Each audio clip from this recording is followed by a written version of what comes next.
전 예수님, 제가 예전에 한번 말씀드렸던 내용인데,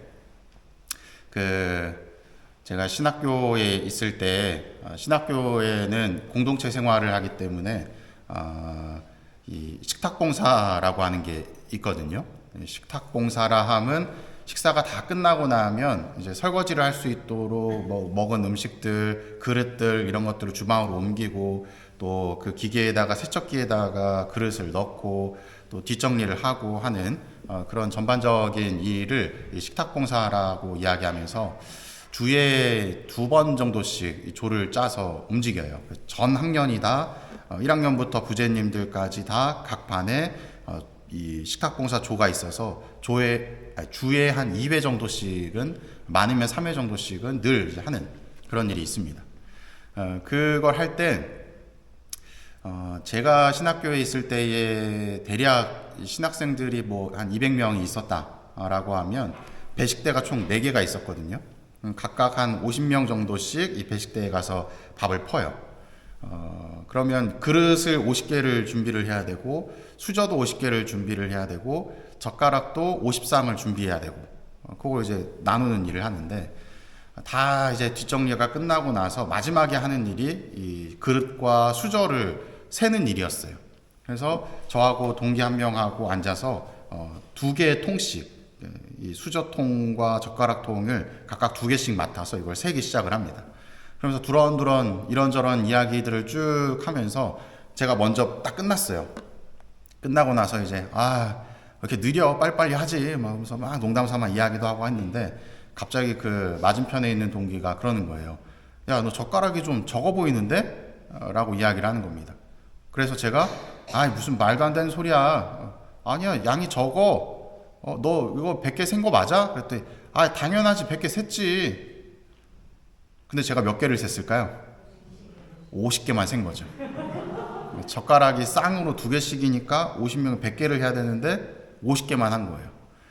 그래서 제가 그때 당시에 이런 생각을 했습니다. 내가 무슨 바보냐? 그거를 50개를 하게? 하면서 딱 눈으로 보니까 그 동기가 한 거는 이 젓가락의 주먹으로 한 이만큼이 되는데 제가 한 건 이거 반밖에 안 되는 거죠.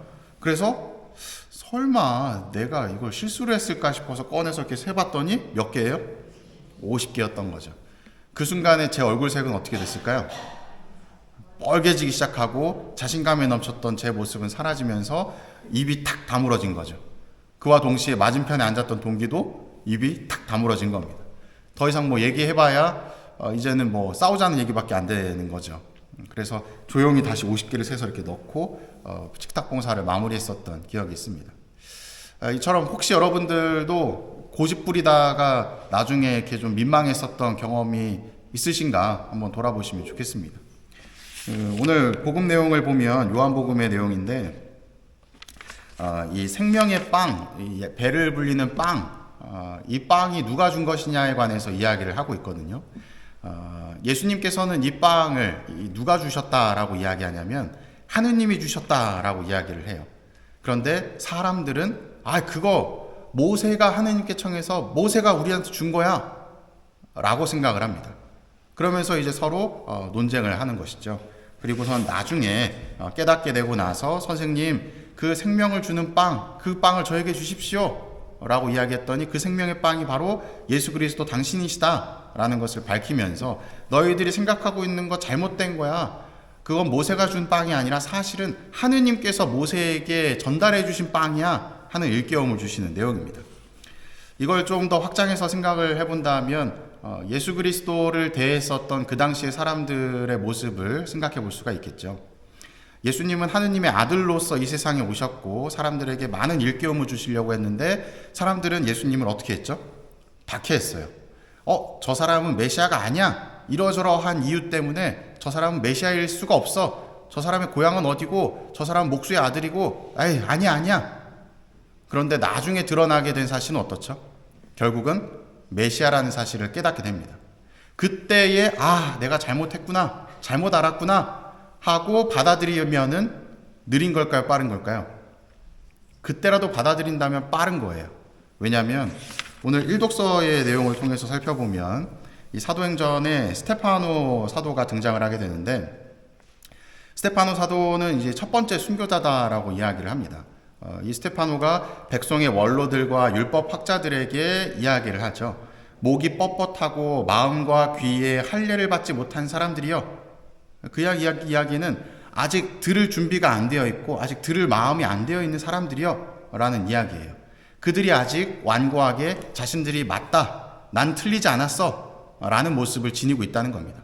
스테파노가 아무리 예수 그리스도에 관해서 설명하고 선포를 해도 그들은 받아들일 귀도 마음도 없었다는 것이죠. 그래서 스테파노는 결국 그들에게 죽임을 당하는 모습을 보이게 됩니다. 마치 예수 그리스도처럼. 이 모습을 살펴볼 때에 저는 이런 생각을 하게 되는 것이에요.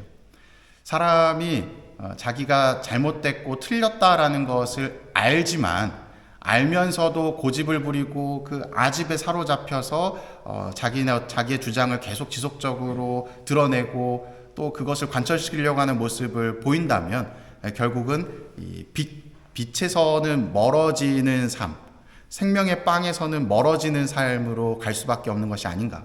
때로는 내가 틀렸다라고 하는 것을 올바로 직면할 수 있는 모습을 보여야만 조금은 더 가깝게 빛으로, 조금은 더 생명의 빵을 먹을 수 있는 자리에 가까이 나아갈 수 있는 것이 아닌가 하는 생각이 듭니다. 우리의 신앙생활과 우리의 삶은 항상 조금은 거짓된 삶으로 살아가는 것 같아요. 남들에게 보여지는 모습을, 또 나의 어떤 이득을 취하기 위해서. 하지만 때로는 그 완고하고 고집스러운 모습, 또 나만을 생각하는 그 이기적인 모습에서 좀 벗어나서 빛으로 또 생명의 빵으로 나아갈 수 있는 모습을 보이시면서 신앙생활을 이어나가시면 좋겠습니다. 사랑합니다.